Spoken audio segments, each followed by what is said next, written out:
बवाल सिद्धू मूसेवाला केस की करेंगे। लॉरेंस बिश्नोई से पंजाब पुलिस पूछताछ कर रही है। इसी बीच लॉरेंस बिश्नोई के पिता ने सुप्रीम कोर्ट में एक याचिका दाखिल कर दी है। आखिरकार इस याचिका में है क्या, 1 मिनट की रिपोर्ट आपको सब कुछ बता देगी। मूसेवाला हत्याकांड के आरोप में पंजाब पुलिस की कस्टडी में चल रहे लॉरेंस बिश्नोई के पिता ने सुप्रीम कोर्ट में याचिका लगाई है। लॉरेंस बिश्नोई के पिता ने सुप्रीम कोर्ट में याचिका दाखिल कर कहा कि पंजाब की मानसा अदालत में बिश्नोई को वकील नहीं मिल रहा है। वहां की बार ने बिश्नोई के वकील को अदालत में पेश होने से मना कर दिया।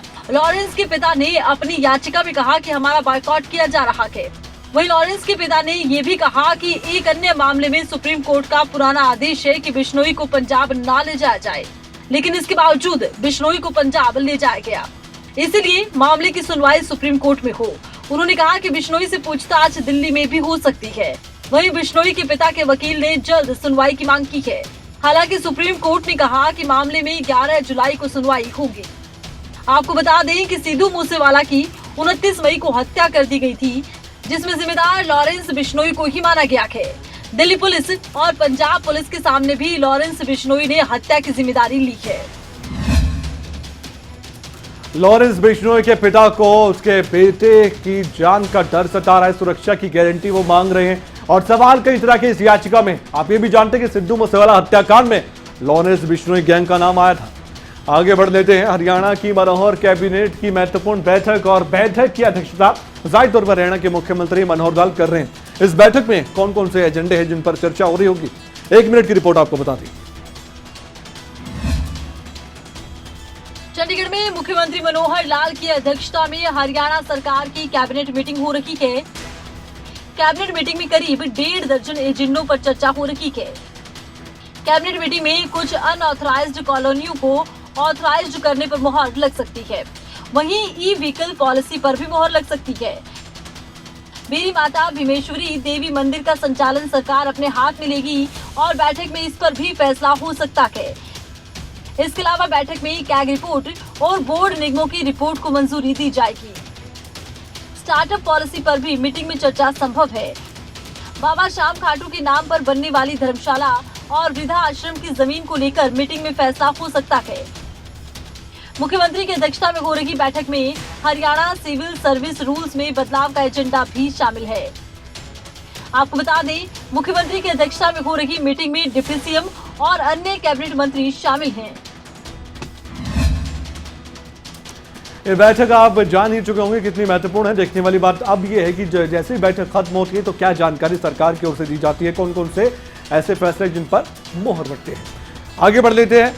अंबाला छावनी के एक होटल में 30 वर्षीय युवक ने फांसी लगाकर आत्महत्या कर ली है। युवक की पहचान यानी कि शव की पहचान अंबाला सिटी निवासी मोहित के रूप में हुई है और मामले की जानकारी पुलिस को अब दे दी गई। पुलिस इन्वेस्टिगेशन कर रही है। सवाल कई हैं जिनके जवाब मिलने बाकी है। अंबाला के एक होटल में देर रात मोहित गाबा नाम के एक युवक ने कमरा लिया और रात को वहीं पर रुका था। लेकिन सुबह जब कमरा सफाई करने के लिए खटखटाया गया तो अंदर से कोई जवाब नहीं मिला। तब होटल स्टाफ ने पुलिस को मौके पर बुलाया। पुलिस ने होटल स्टाफ की मदद से दरवाजे का लॉक तोड़ा। तब युवक का शव पंखे से लटका मिला था। कस्टमर हमारा रुका हुआ था, रात को 10 बजे आया था और आज चेकआउट होना था, उसने चेकआउट नहीं किया और अंदर उस पर फ़ोन किया, फ़ोन नहीं उठा रहा।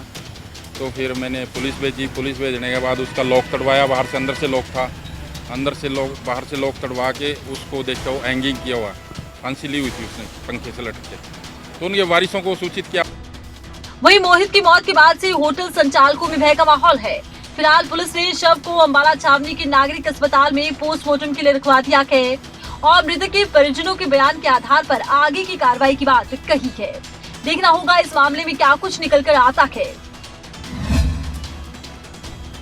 अब ऐसे में सवाल सबसे बड़ा यही है कि क्यों एक 30 वर्षीय शख्स आत्महत्या करेगा, इसके पीछे की वजह क्या हो सकती है। इस सवाल का जवाब पुलिस को तलाशना है। नूह की बात करें तो नूह के एक गांव में उस समय सनसनी फैल गई जब एक विवाहिता को लोगों ने फांसी के फंदे से लटका हुआ देखा। जैसे ही सूचना पुलिस को मिली तो पुलिस के सामने मृतका के परिजन पहुंच गए और सीधा सीधा हत्या का आरोप ससुराल पक्ष पर लगा दिया गया। दहेज लेना और देना दोनों कानूनी अपराध हैं, लेकिन बावजूद इसके कुछ लोग नियमों को ताक पर रखते हुए इस अपराध को करने से परहेज नहीं करते और जब ये मांग पूरी नहीं होती तो लालची लोग कुछ भी करने के लिए तैयार हो जाते हैं। मामला नुह जिले के नवागढ़ गांव से सामने आया, जहां एक 20 साल की विवाहिता का शव फांसी के फंदे से लटका मिला। जैसे कि सूचना मृतका के मायके वालों को दी गई तो उन्होंने ससुराल पक्ष पर दहेज की मांग के गंभीर आरोप जड़े। वो ऐसा जी ससुर था जी फन्ने, इसका लड़का है आरिफ, इसके साथ हमने बहन की शादी करी है। तो इनकी पहले ही मार पिटाई होती थी, पहले से ज़्यादा से शादी हुई है। वाई दिन से ही कलेशबाजी है इसके साथ में, लड़की के साथ में मारपीट किस लिए करते थे? ये इनका पता ही नहीं चलता। विवाहिता के परिजन इस मामले को हत्या बता रही हैं, लेकिन पुलिस अभी मामले के हर पहलू से जांच कर रही है, जिसके बाद ही साफ हो पाएगा कि आखिर मौत के पीछे असली वजह क्या रही। फिलहाल आरोप तो ससुराल पक्ष पर लग चुके हैं, लेकिन सबसे बड़ा सवाल यही कि क्या वाकई में दहेज की वजह से यह हत्या की गई थी। पुलिस को इस सवाल का जवाब तो लेना ही है, साथ ही जो आरोप है वो वाकई में काफी गंभीर है। बहादुरगढ़ में सीवरेज टैंक में उतरे 2 मजदूरों की दम घुटने से मौत हो गई। हादसा बहादुरगढ़ के इंडस्ट्रियल एरिया में हुआ है। ये भी जानकारी आपको दे दी कि घटना की सूचना मिलते ही पुलिस भी मौके पर पहुंची और मामले की जांच अब जारी है। बहादुरगढ़ के औद्योगिक क्षेत्र में एक दर्दनाक हादसा हो गया। यहाँ सीवरेज टैंक में उतरे 2 मजदूरों की दम घुटने से मौत हो गई। मृतकों की पहचान बिहार निवासी अरविंद और रवीश के तौर पर हुई है।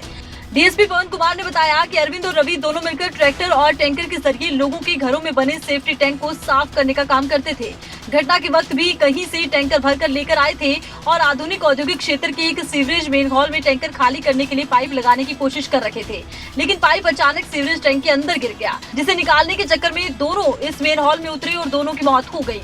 हादसे के बाद पुलिस ने मौके पर पहुंचकर दोनों को बाहर निकाला और इलाज के लिए बहादुरगढ़ के सामान्य अस्पताल ले गए, जहां चिकित्सकों ने रवीश को मृत घोषित कर दिया। अरविंद की कुछ देर बाद इलाज के दौरान ही मौत हो गई।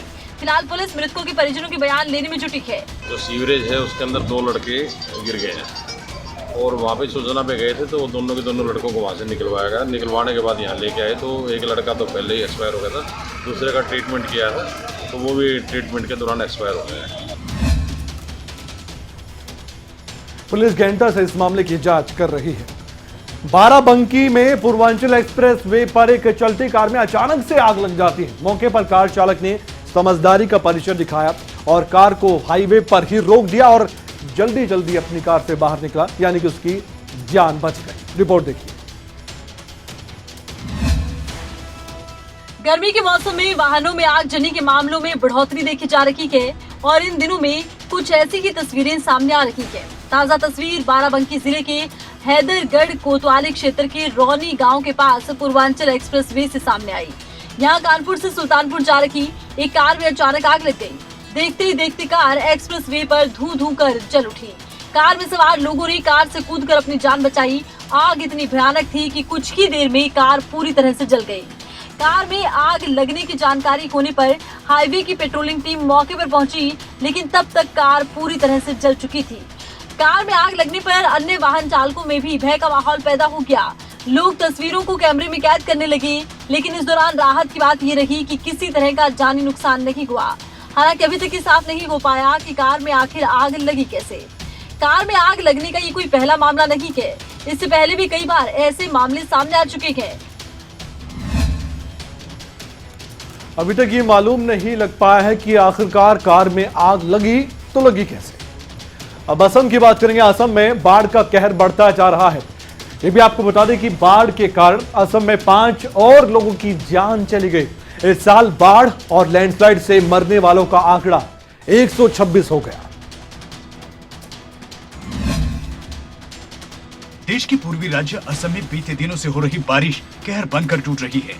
बारिश की वजह से कई नदियां उफान पर हैं। असम के कई जिलों में निचले इलाकों में बाढ़ का पानी घुस गया है। बाढ़ की वजह से असम में 5 लोगों की मौत हुई है। 25 जिलों में बाढ़ की वजह से 22 लाख से ज्यादा लोग प्रभावित हुए हैं। असम राज्य आपदा प्रबंधन प्राधिकरण की ओर से दी गई जानकारी के मुताबिक बारपेटा, कछार, दरांग, करीमगंज, मोरी गांव कई जिले ऐसे हैं जहां लोग प्रभावित हुए हैं। कुछ इलाकों में बच्चों की डूबने से मौत हुई है। जानकारी के मुताबिक 2 दूसरे जिले हैं जहां लोग लापता हैं। इस साल असम में बाढ़ और भूस्खलन की वजह से मरने वालों की कुल संख्या का आंकड़ा अब तक 126 पहुंच चुका है। लाखों लोग प्रभावित हुए हैं। बाढ़ की वजह से बरपेटा सबसे ज्यादा प्रभावित हुआ है, जहां 7 लाख से ज्यादा लोग प्रभावित हुए हैं। असम में बाढ़ की वजह से अभी तक बहुत ज्यादा नुकसान हो चुका है, जानी नुकसान भी और आर्थिक नुकसान भी। लाखों लोग प्रभावित हुए हैं। राष्ट्रपति रामनाथ कोविंद की बात करें तो एक दिन के वृंदावन के दौरे पर वो हैं। इस दौरान राष्ट्रपति रामनाथ कोविंद बांके बिहारी मंदिर में पूजा अर्चना करने जा रहे हैं। राष्ट्रपति रामनाथ कोविंद कृष्ण कुटीर के निवासियों से मिलने वृंदावन पहुंचे। राष्ट्रपति रामनाथ कोविंद सुबह वृंदावन पहुंचे। इसके साथ उन्होंने बांके बिहारी मंदिर में पूजा अर्चना की। वृंदावन पहुंचने पर यूपी की राज्यपाल और मुख्यमंत्री योगी आदित्यनाथ ने उनका स्वागत किया। राष्ट्रपति के दौरे के मद्देनजर कड़े इंतजाम सुरक्षा की गई। राष्ट्रपति के दौरे को देखते हुए वृंदावन नगर में चारों ओर सुरक्षा की कड़ी व्यवस्था की गई। वीआईपी मार्ग को मध्य रात्रि से पूरी तरह से सील किया गया। साथ ही कड़ी सुरक्षा व्यवस्था के तहत 7 जोन और 20 सेक्टर बनाए गए। चप्पे चप्पे पर पुलिस की तैनाती की गई है। वीआईपी के जाने वाले प्रमुख मार्गों पर किसी भी तरह से लोगों के आगमन और वाहनों पर बैन रहेगा। एडीजी आगरा जोन ने पुलिस अधिकारियों को कड़ी सुरक्षा व्यवस्था के निर्देश दिए हैं। बता दें, राष्ट्रपति रामनाथ कोविंद जल्द ही अपने पद से मुक्त हो जाएंगे। राष्ट्रपति कोविंद पिछले महीने से लगातार यूपी का दौरा कर रहे थे। पिछले दिनों उन्होंने अपने पैतृक गाँव का दौरा किया। उन्होंने अपने पुराने दोस्तों और मिलन बंधुओं से खास बातचीत की। इसके अलावा उन्होंने संत कबीर नगर और कानपुर शहर में भी कार्यक्रम किया था। राष्ट्रपति रामनाथ कोविंद का वृंदावन का दौरा बेहद खास है। इस्लामिक कानूनों का पालन सख्ती से करवाना अनिवार्य है। हालांकि पिछले कुछ समय से ऐसी घटनाएं हो रही हैं जिनमें बगावत की झलक भी देखी जा रही। 1 मिनट की रिपोर्ट बहुत खास है। ईरान की पुलिस ने दक्षिणी शहर शिराज में स्केटबोर्डिंग डे पर हिजाब न पहनने के लिए कई किशोर लड़कियों को गिरफ्तार किया। सरकारी मीडिया ने इसकी जानकारी दी। शिराज पुलिस प्रमुख ने बताया कि कई लड़कियों ने स्पोर्ट्स इवेंट के आखिर में धार्मिक मान्यताओं और कानूनी नियमों को तोड़ते हुए हिजाब उतार दिए। पुलिस ने कई आयोजकों को भी गिरफ्तार किया। खबर के अनुसार इस इवेंट में इस्लामिक नियमों की खुलेआम उल्लंघना के आरोप में 5 आयोजकों को हिरासत में लिया गया। वहीं इस दौरान पुलिस प्रमुख की ओर से कहा गया कि न्यायपालिका के सहयोग से गुरुवार को कई अपराधियों को इस आयोजन से जुड़े लोगों की पहचान की गई और उन्हें गिरफ्तार किया गया। रूढ़िवादी देश ईरान में सभी महिलाओं और किशोर लड़कियों के लिए हिजाब पहनना अनिवार्य है। धार्मिक और कानूनी नियमों का पालन किए बिना किसी स्पोर्ट्स या नॉन स्पोर्ट्स इवेंट का आयोजन करना सख्त मना है और आयोजकों को कानून के मुताबिक सख्त सजा दी जाएगी। ईरान के मीडिया ने जानकारी दी कि 120 लोगों को कथित आपराधिक गतिविधियों के लिए गिरफ्तार किया गया, जैसे शराब पीना, पुरुषों और महिलाओं का एक साथ डांस करना, हिजाब उतारना। आपको बता दें, ईरान के कानून के मुताबिक देश में सिर्फ गैर मुस्लिम नागरिक ही धार्मिक उद्देश्य से शराब का सेवन कर सकते हैं। तो एक बार फिर से ईरान ने दुनिया को भी हैरान किया। आगे बढ़ते हैं। ब्रिटिश पीएम बोरिस जॉनसन की बात करें तो उनको एक बड़ा झटका लग गया है, क्योंकि उपचुनाव में पार्टी की हार के बाद एक और बगावत शुरू हो गई है। ब्रिटेन में सत्तारूढ़ कंजर्वेटिव पार्टी को उपचुनाव में मिली करारी हार के बाद पार्टी नेतृत्व के बीच प्रधानमंत्री बोरिस जॉनसन के खिलाफ एक और बगावती सुर शुरू हो गई। दूसरी ओर जॉनसन को उस समय 3 बड़े झटके लगे जब उनकी कंजर्वेटिव पार्टी का गढ़ माने जाने वाली दक्षिण इंग्लैंड की टाइवर्टन और होनिटन तथा उत्तरी इंग्लैंड की वेकफील्ड सीट पर पार्टी को हार का सामना करना पड़ा। इसके बाद जॉनसन के करीबी और पार्टी के अध्यक्ष ओलिवर डोडेन ने इस्तीफा दे दिया। इसके बाद बोरिस जॉनसन के आलोचक माने जाने वाले पार्टी के 2 सांसदों ने कहा कि वो सत्तारूढ़ पार्टी को चलाने वाली समिति का चुनाव लड़ रहे हैं। इनकी इस घोषणा से जॉनसन के नेतृत्व के सामने एक और चुनौती खड़ी हो गई। इस महीने की शुरुआत में पेश किए गए अविश्वास प्रस्ताव में जॉनसन की कुर्सी बच गई थी। हालांकि पार्टी के 148 सांसदों ने उन्हें अपदस्थ करने के लिए वोट भी दिया था। कंजर्वेटिव सांसदों की शक्तिशाली समिति के नियमों के अनुसार जॉनसन को 1 साल के लिए किसी भी चुनौती से सुरक्षा मिल गई।